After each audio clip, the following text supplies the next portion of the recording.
as my dad is finishing his last few days of treatment and rehab, I went to the facility he's in to visit him for Father's Day. Up until a few days ago, he was in a facility in Jamestown for several months. It's next to the North Dakota State Hospital, and somehow we started talking about paranormal stuff and his experiences there. So, a short history on this hospital is that it opened in 1885 and became an institution for the mentally ill and criminally insane. Within the next couple of years, overcrowding became a huge problem, so the hospital was forced to expand multiple times while also being severely understaffed. In 1937, the governor fired the institution's superintendent and 75% of the staff and rehired new people in their place because of their political contributions. After this, the new staff were very underqualified to care for the patients and treated them badly by cussing at and abusing them, and probably killing some too. By 1949, the news of overcrowding, neglect, malnutrition, seclusion, and on hit the newspapers, and by 1953, reforms started happening and things started to get better.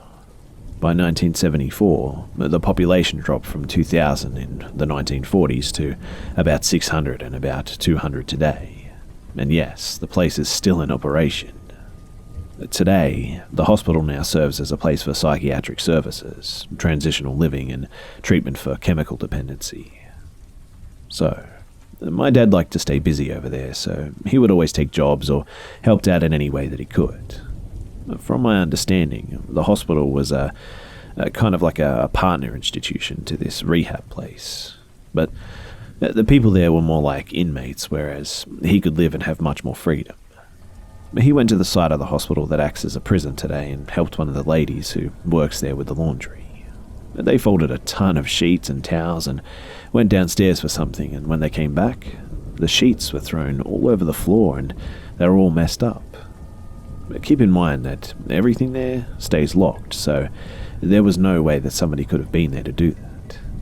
The lady told my dad that it was Charlie, the ghost in that part of the prison.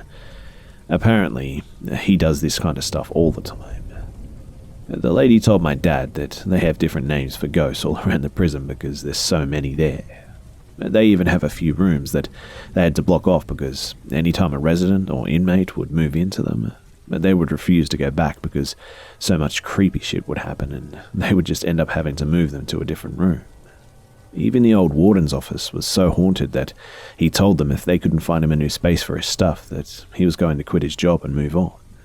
My dad said that apparently things would move all around and go flying off the shelves and stuff. Since he was able to leave frequently and have a job outside the facility while he was there, he and a couple of guys took a local job doing weed whipping or other lawn stuff on the hospital grounds and the cemetery. He was working with a small crew of guys in the middle of the afternoon. The part of the hospital grounds they were working on is no longer in operation, but the building they were by had a lot of windows, so you can see everything inside. And he and the other guy saw someone walking around in there. So they let their boss know that someone else was working there too. But his boss said that nobody's been working in there for years and that nobody can get inside. They joked around about seeing a ghost and came to learn that paranormal activity is super common there. My dad is a no bullshit kind of guy, but he and the other guys saw him so clearly that they could see his clothes and everything. They even asked each other, "Did you see what he was wearing?" And one of the guys that was working with my dad, in a super scared voice, said, "Yeah, and someone's screwing with us." That was a person. But they just kept working, even though they were creeped out. But then, they saw him again. My dad said the same apparition came walking really fast down the hallway towards them, and they could still see into the window and darted around the corner into the garage. He was wearing an old-timer's black and white suit with a hat to go with it, and he kept his head down like he was trying to hide his face from them or something. The guy with my dad took off running and said that he was done working there because he was so scared. But my dad yelled at him to run to the front and they could catch the guy who was trying to freak them out. They went around to all the possible doors and absolutely nobody was there. Somehow, the boss ended up getting the keys so that they could investigate in that part, and my dad said that it was so dusty in there that they would have seen footprints. and the only footprints in there were their own. There was zero trace of the man they saw. My dad, who remember is a no-nonsense kind of guy, told me that he's convinced for a fact that the place is haunted as hell. But the way my dad described the whole event always gives me chills. That my dad said that the guy must have been doing something shady because he just kept ducking away from us and hiding his face. I know it sounds strange, but it almost sounds like he was toying with them.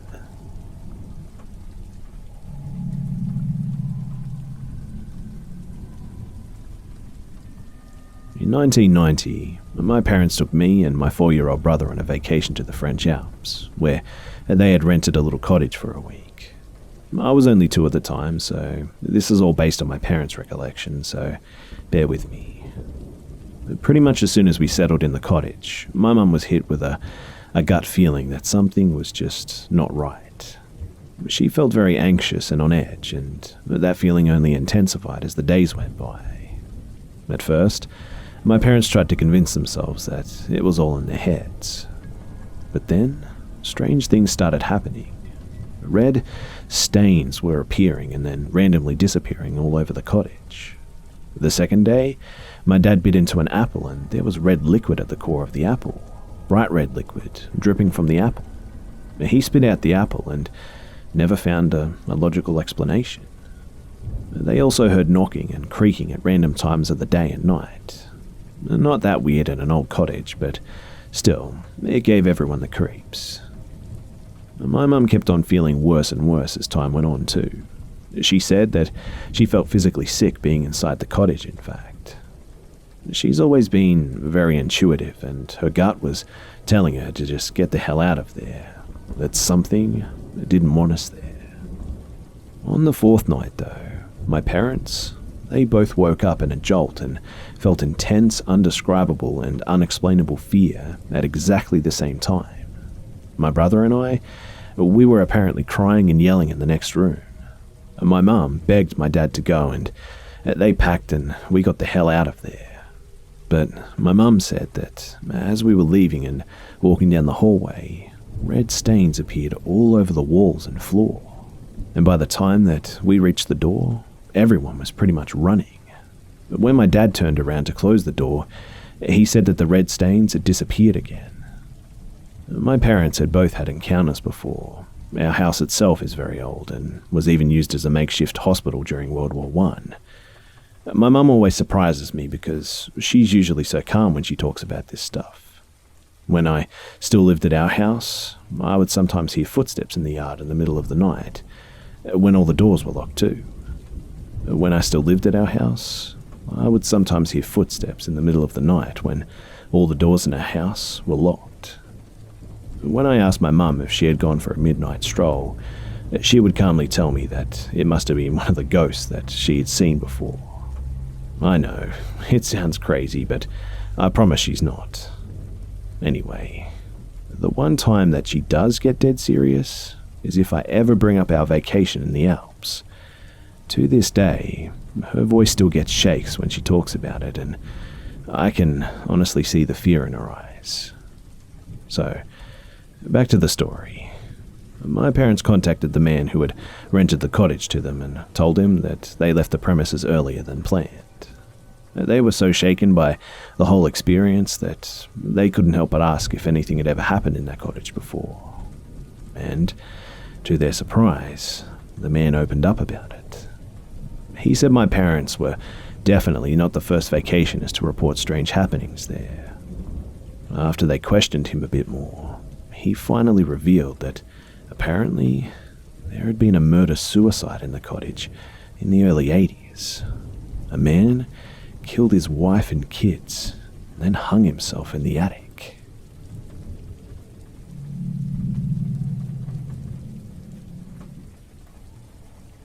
For starters, I'm a 17-year-old girl from Colorado.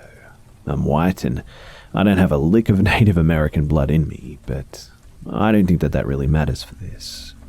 And my dad's side of the family all have farms in Minnesota, built on land that was heavily populated by Native Americans well over a century ago.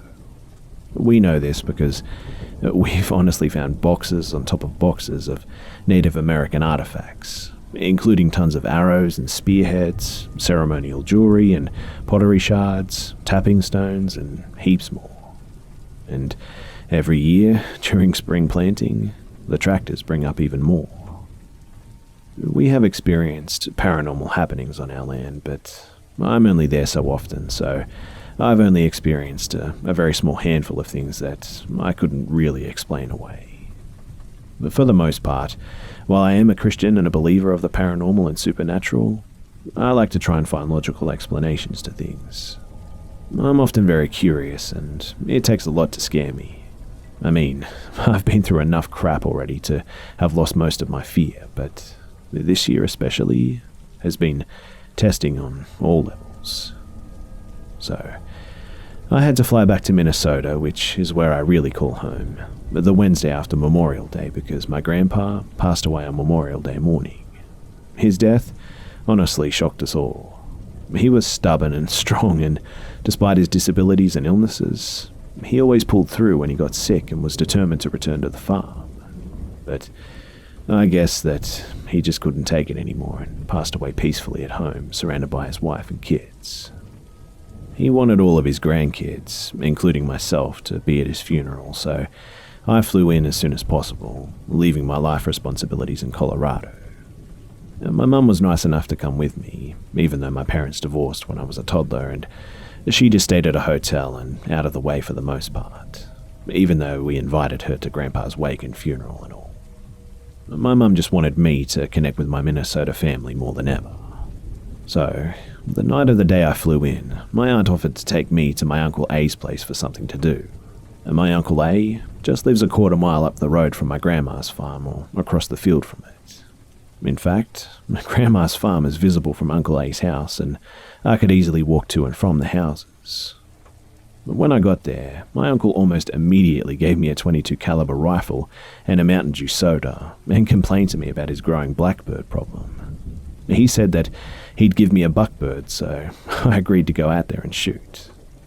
It was getting dark, and the sights on the rifle were off, so I didn't get anything at all except for leaves in the sky. If the sights on the rifle were good, I would have made $5 that night, at least. My uncle had found this other .22 rifle with the good sights, but by then it was way too dark to differentiate the blackbirds from the robins, and it's illegal to shoot robins in the state of Minnesota. So, to pass the time, my uncle set up a pyramid of old soda and beer cans, and also balanced a few gallon cups on a gallon of laundry detergent for us to shoot at.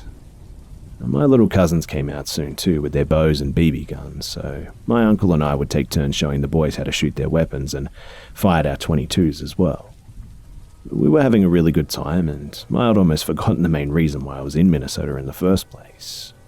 My cousins had gone down to the basement walkout where my aunt and uncle's wife were sitting, and meanwhile, my uncle and I continued shooting our .22s when my uncle suddenly commanded me to stop shooting. He was tracking something with his finger. My uncle said under his breath, "What the hell is that?" And I asked, alarmed, "What is what?"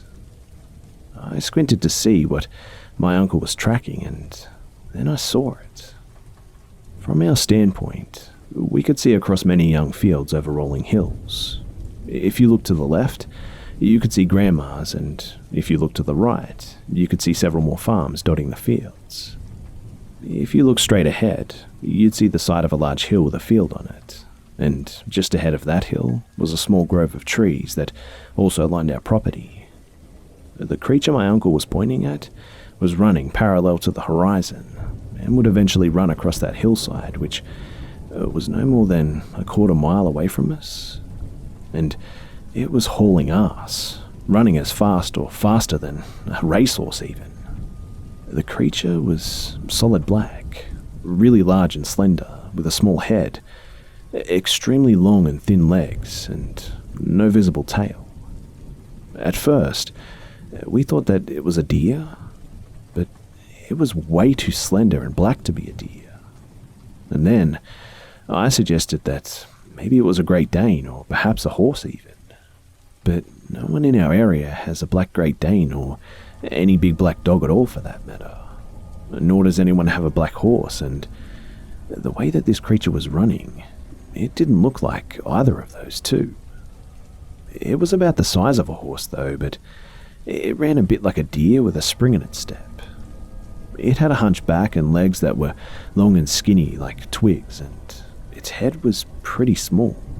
In fact, it kind of looked like a greyhound, but much larger, and it looked a bit distorted and twisted too. I don't really know how to explain it better than that, but I just knew that this thing was really weird. I could tell that the front of it was larger than its back, like the rib cage jutted out a bit, and while its front legs were almost like long human arms, its back legs were like a deer's, only a bit meatier than that, and its hip bone seemed to jut out a little bit like an old Holstein cow. It was galloping and gaining speed like it was on the hunt or something, but we didn't see what it was hunting down. I didn't get nervous until it banked our way and charged into the thin line of trees separating our property from the neighbours. This line was 2 trees thick at the most, and the trees were oak trees, no older than 20 years. We definitely should have been able to see this thing stop, especially since it was no more than 300 feet away when it ran into the trees. But we didn't see nor hear anything. Plus, even when it came close, other than its size, there was nothing very clear about it. It was just slender, long-legged, puny-headed, and didn't have any visible tail. My uncle's wife suddenly called our attention, asking what the hell we were seeing, and said that we were scaring my little cousins. My uncle described it just as I did, and I confirmed it because she thought that we were bullshitting. My uncle and I stayed in our places, our rifles loaded and ready, and stared at those trees for a good 10 minutes, occasionally glancing at each other, and saw nothing exit nor heard anything move. It was a windless, quiet night too, so we could hear almost everything, including the cows nearly a mile away. It's probably needless to say, but we were both pretty freaked out, and I spent some time on my phone that night, looking up various things to see if I could come up with a rational explanation for what we saw. But I found nothing, except for skinwalker stories and descriptions, which, if I'm being honest, fit the creature we saw perfectly. I've heard of skinwalkers before and many stories, but never really believed they existed. Even if they did, I thought that they were only in the southwestern states, but I guess that they can appear anywhere. So, what do you guys think? I'm open to possible explanations, similar experiences, and other ideas. I don't usually share paranormal stories, but what happened that Wednesday night will definitely stick with me.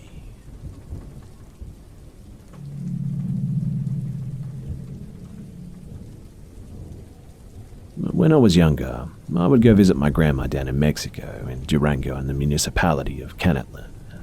She was the only reason we went there, and it was a nice little house that faced a hill, and it was more like a long stretched mountain that spread into a forest kind of area. I have stories of that too, but I digress. The front door led to the main room, and connected to it was another smaller room on the back left. In that room were 2 doors. One was the main room, and the other was on the right wall that led to the kitchen. The kitchen wasn't very big. It stretched out from the door. The width was only about 7 to 8 feet. At the end of the kitchen, though, was a door that led outside. Behind the house, the backyard was fenced and led a slanted angle down to a river. There was also tall grass everywhere, and this whole thing stretched 200 feet, maybe a little more. This is all important, or at least relevant to the story ahead. So, my grandma was the sweetest, food-making, hug kind of grandma that you could ever have, and she loved telling me stories about the weird different things that she had seen, and stories passed down by my ancestors. My mum's side of the family is Native American. And I was 9 when she told me the story of a demon that would follow this river behind the house, and that every few years it would go the length of this river. I, of course, being the kid that I was, took this as a crazy story to entertain me. And this is what she told me. Apparently, the demon doesn't seek anyone out or go out of its way to kill someone, say, overlooking the river from a distance. But on occasion, it would come to houses and stay in an empty room, only wishing to not be disturbed. Once she said this, her demeanor changed completely. She put her hand on my shoulders and met my eyes and said this in Spanish. "You have one chance and one only. You have one chance and one only.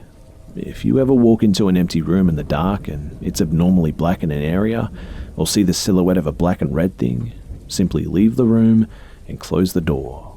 Do not open the door until the next morning. If you disturb the demon or return to it, it will without hesitation kill you or drag you to the river."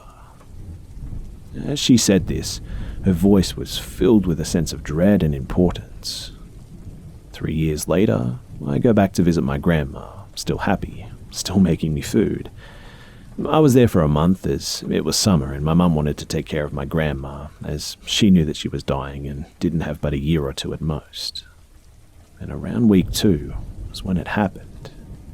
It was a normal day, a beautiful one actually, lots of green this time of year, and then the night came. My grandma and my mum were sleeping in the main room. My brother, cousin and I, we were in the other room, all three sleeping on each other as the couch was just big enough. I woke up for some reason that I still can't explain, and it was just a lot darker than I'm used to since there were no real streetlights, just the moon. And well, there was no real reason to panic. I was just out of my element a bit. As my eyes focused, I began to make out the door. This wasn't a normal door like the one that led to the main room. This was an old plank wood door with holes and cracks. And I thought that I heard some small movement in the kitchen. It wasn't totally out of ordinary for a streetcar or other animal to sneak in and move some stuff around for food or whatever, so curiosity got the better of me and I decided to look through. I was as quiet as I could possibly be, not because anything was eerie or some sort of dread feeling or anything, more for the fact that any noise was much louder or there were no cars or city noises, just silence, so I didn't want to wake people. I was on all fours looking through a small hole and I looked around and there was nothing. It just seemed kind of empty. As I turned away, I heard it. A soft, almost too calm kind of breathing. I looked again, but this time I decided to look for a longer period of time to let my eyes adjust. As I scanned the room, it seemed normal, but then my eyes darted back to the left corner, almost like a rabbit seeing a coyote, and my stomach sunk hard. I saw something huddled in the corner. My mind told me to scream for help, but my instincts told me to not move a muscle. That is, until I heard a noise, almost like wood breaking. And then again, and as I realized what it was, the terror truly set in. I saw it move, and in an instant, I placed my back to the door as the cracking continued. When it stopped, a red, soft glow began to come through the cracks in the door. The breathing got louder, but kept the same pace. And when I heard the breathing, my eyes darted to my brother and cousin who, to my surprise, were locked motionless as they faced the floor, eyes wide open. I heard some wooden utensils that were hanging move and the glow with it.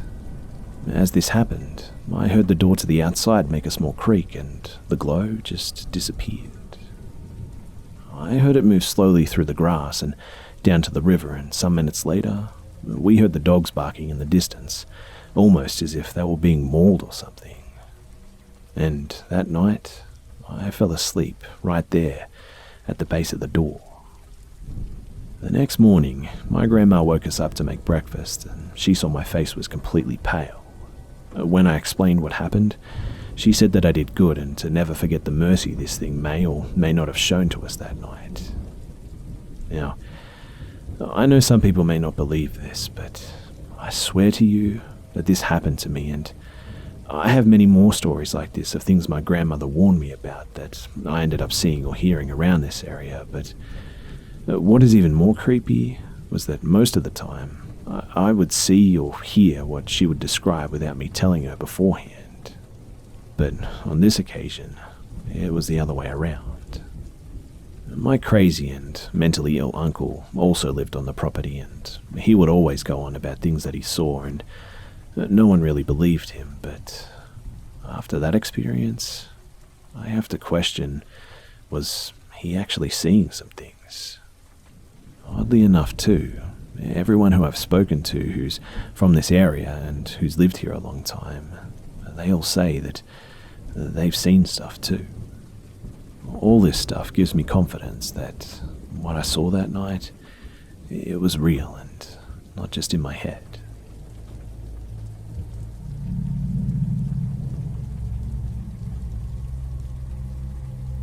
When I first left home after graduation, I moved half a state away from my family home. I was working 2 jobs and studying, and I ended up renting a room off this woman. And originally, she seemed really normal. But a few weeks in, she decided to tell me that she's a witch, that she and her coven go run around naked each full moon in the mountains. I didn't particularly care because, everyone has their hobbies, right? Though I did end up leaving because she was stealing off of me, causing conflict, killing my pet fish, and started to do creepy stuff such as, on several occasions, I would wake up in the night to find her standing in the doorway, just standing there staring at me. Anyway, I moved out and she wanted more money off of me. I paid rent each week until I left, but she wanted another week's rent for the week it took her to find a new housemate. I told her no and not to communicate with me.